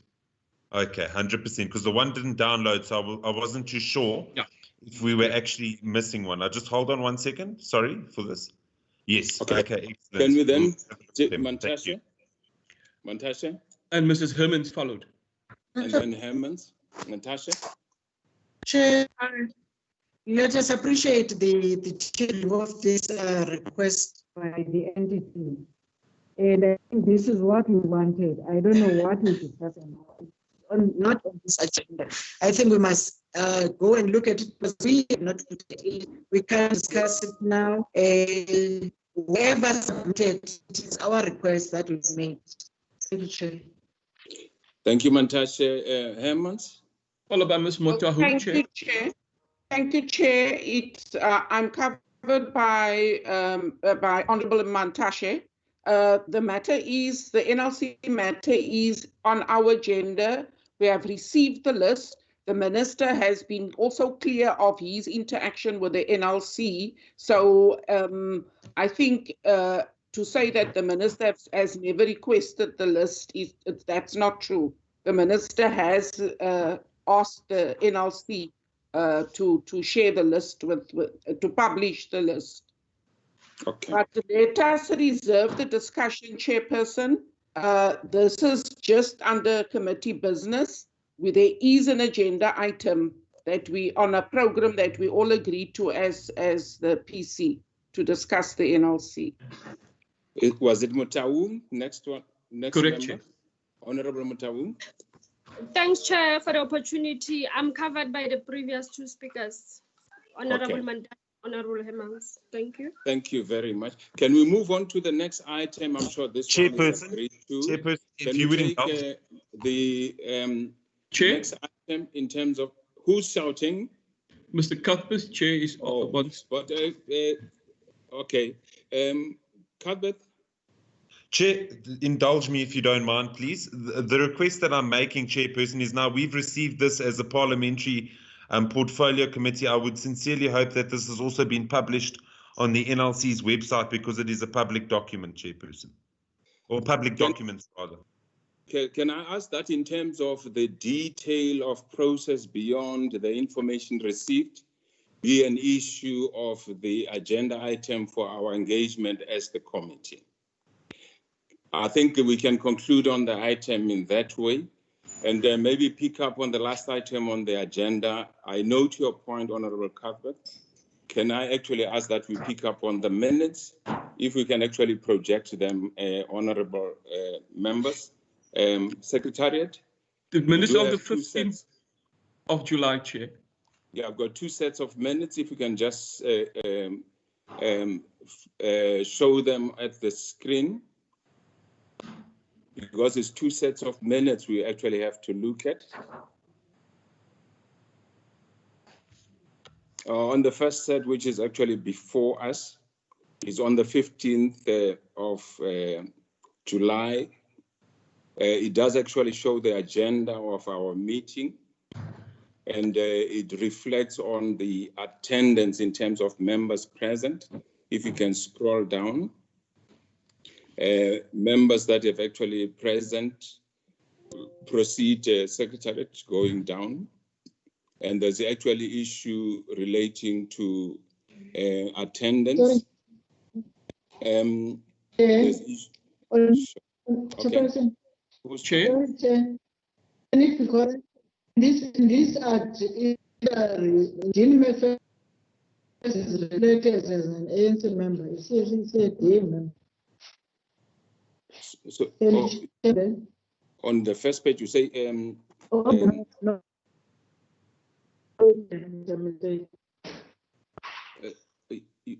Okay, can you repeat that? You were blaring a bit. I didn't hear you properly. I was saying, Chair, I made a mistake. I thought your name was McPherson's name. I'm withdrawing my input. Okay. No, Nkosi and McPherson doesn't spell the same.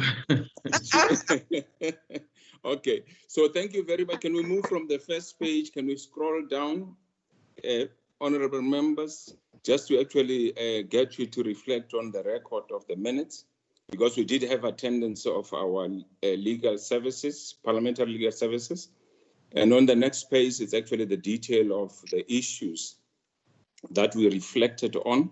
If ever there's actually any issue, members were actually supposed to look at, because the second one is consideration of the first draft report, 2020-2021 vote strategic plan, annual performance plan. There were actually issues that we have got. And on the conclusion, we did actually have a few issues, which is the first one. You can scroll down, Secretariat. And we actually did have those 7 summary issues under conclusion. If you scroll further to the third page of the minutes, we did actually, you can go down, third page of the minutes, item 7, item 8, looking at those issues. Can we scroll down, Secretariat? Or item 9 and item 10, and there was actually issue of recommendations, which actually reflected on the record with the issues that are actually listed.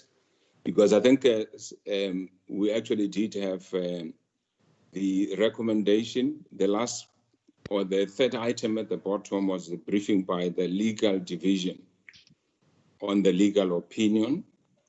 And there was actually, when you go down further, consideration of the other draft minutes of April, which were actually adopted as part of the agenda item. And looking at those minutes, we actually can scroll further with the different dates of minutes that we actually agreed to. Scroll down further. Those were the minutes we actually agreed to and adopted as a committee. I'm sure we can get to the bottom of the page, page 4. Proceed, scrolling down, Secretariat. Okay. We can continue scrolling down. And then I think on my part, there is actually the consideration of the third quarter committee program, which we actually considered.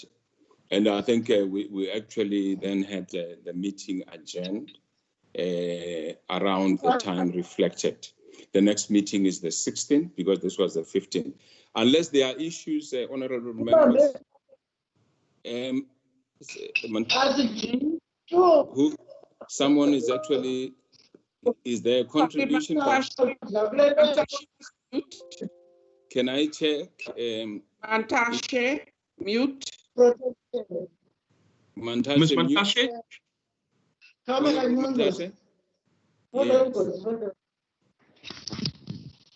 Is it Mantashe talking on the minutes, or can I check from members if ever there's any issues? But can we check if ever members are happy that we accept the minutes as a true reflection? Chair, Ms. Mutahum, Chair, and Mrs. Herman. Thanks, Chair. I move for adoption of the minutes as presented. Okay, thank you very much. Is there any seconder? Honorable members. Mrs. Hermans. Honorable Hermans. I second, Chair, adoption of the set of minutes. Okay, can we check if ever there's any objection? If not, can we actually then take the next set of the minutes, which is the 16th of July, if we can actually reflect or flight them, Secretariat, the next set of minutes, if we can actually project them.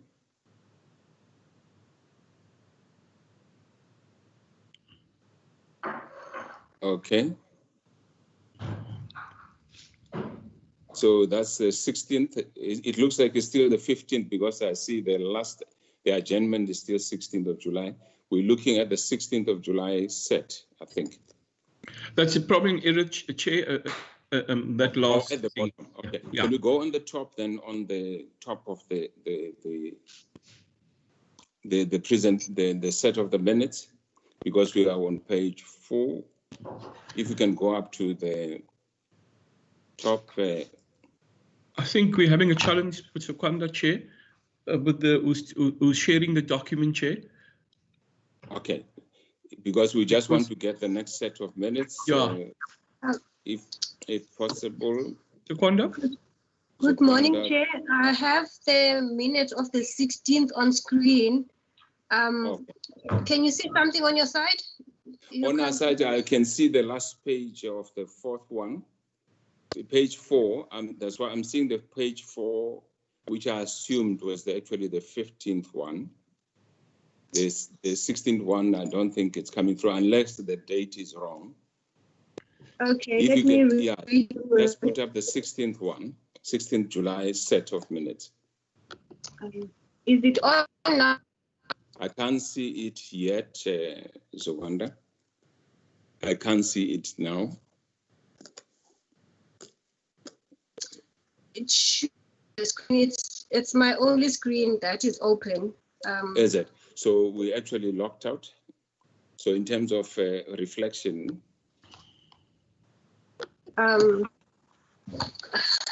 Let me try to redo it, Chair. Chair, I will, okay.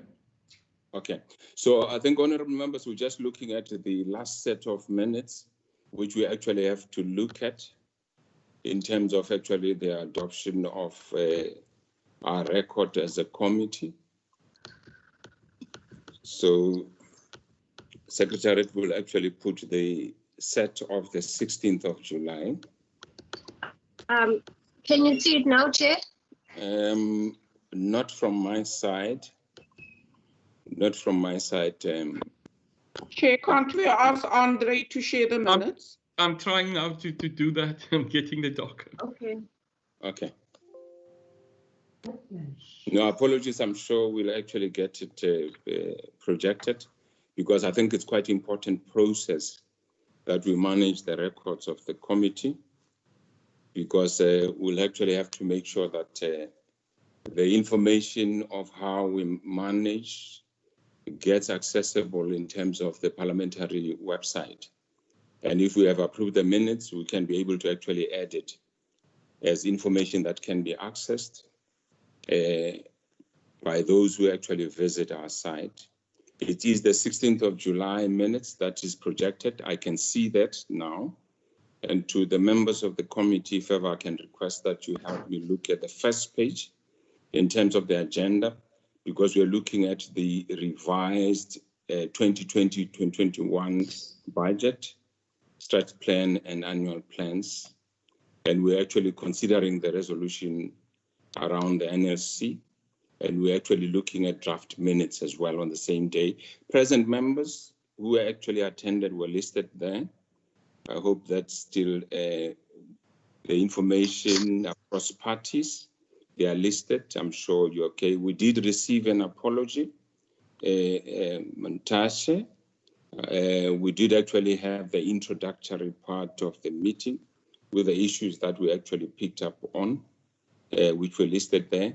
Consideration of the report of the revised budget vote, strat plan and annual plan. We did actually look at resolution of the National Lotteries Commission as reflected actually below. If you can scroll down, we did actually have the consideration of the draft minutes. Those were the listed minutes we actually had before us, May, June, into July set of minutes that we actually had before us. And then we concluded our meeting on that day. And obviously the next meeting is today's meeting that we're actually looking at. Can I actually then ask the committee to actually indicate the acceptance of the minutes as presented before us, honorable members? Chair, I propose adoption of the minutes as tabled. Okay, there's move to adopt the minutes. Can we get the seconder?